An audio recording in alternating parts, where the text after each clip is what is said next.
Наурыз көже туралы біз білмеген бір шындық. Наурыз көже қарапайым тағам емес. Бұл көне дәуірден жеткен молшылықтың, берекенің, бірліктің символы. Бірақ біз бұл тағам туралы бәрін білеміз бе? Көпшілік наурыз көже тек қазақ халқына ғана тән тағам деп ойлайды. Алайда бұл көктемнің жаңаруын тойлайтын түркі халықтарының бәріне ортақ ас. Өзбектерде сумаляк, татарларда сумса, қырғыздарда сүмелек деген көже бар. Бұлардың барлығы бір түбірден тараған, ал негізгі идея табиғаттың оянуын қарсы алу, жаңа өмірге қадам басу. Наурыз көженің терең тарихы. Наурыз жыл басы, күн мен түн теңеліп, жаңа өмір басталатын уақыт. Осы мейрамда әр отбасы наурыз көже әзірлеп, келген қонаққа ұсынып, ақ мол болсын деп тілек айтқан.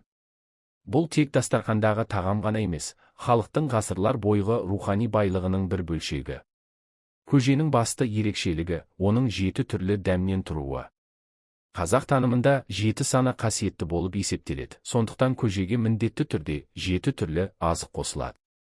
1. Су өмірдің символы, тазалықтың белгісі. 2. Ет қой, сиыр, жылқы, күш-қуаттың, тоқшылықтың белгісі. 3. Тұз, тіршілік мәні, астың дәмін келтіруші. 4. Бидай немесе арпа, молшылықтың нышаны. 5. Сүт, айран, қатық, қымыз, шұбат, ақтық, пәктік, денсаулықтың белгісі. 6. Май, сары май, өсімдік майы, құйрық май, тоқшылық пен берекенің символы. 7. Құрт немесе басқа да дәнді дақылдар, ноқат, бұршақ, тары, макарон өнімдері, денсаулық пен ұзақ өмірдің белгісі. Наурыз көже дұрыс жасалмаса, ол өз мәнін жоғалтады. Бүгінде көптеген адамдар наурыз көженің мағынасын түсінбей, оны кез келген сорпа сияқты әзірлей салады. Бірақ оның дұрыс жасалуында үлкен мән бар. 7 түрлі дәм қосу керек, әйтпесе ол нағыз наурыз көже болмайды.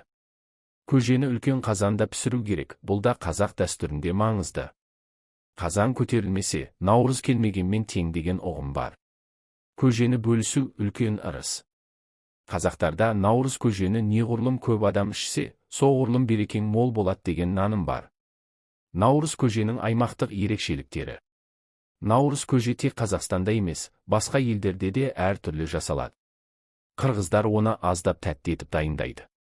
Өзбектер көжеге жаңғақ пен кептірілген жемістер қосады. Татарлар көжені тек дәнді дақылдардан әзірлейді, ет қоспайды. Бұл тағамның халықаралық тағам екенін көрсетеді, және оның тамыры тереңде жатқанын дәлелдейді. Қорытынды.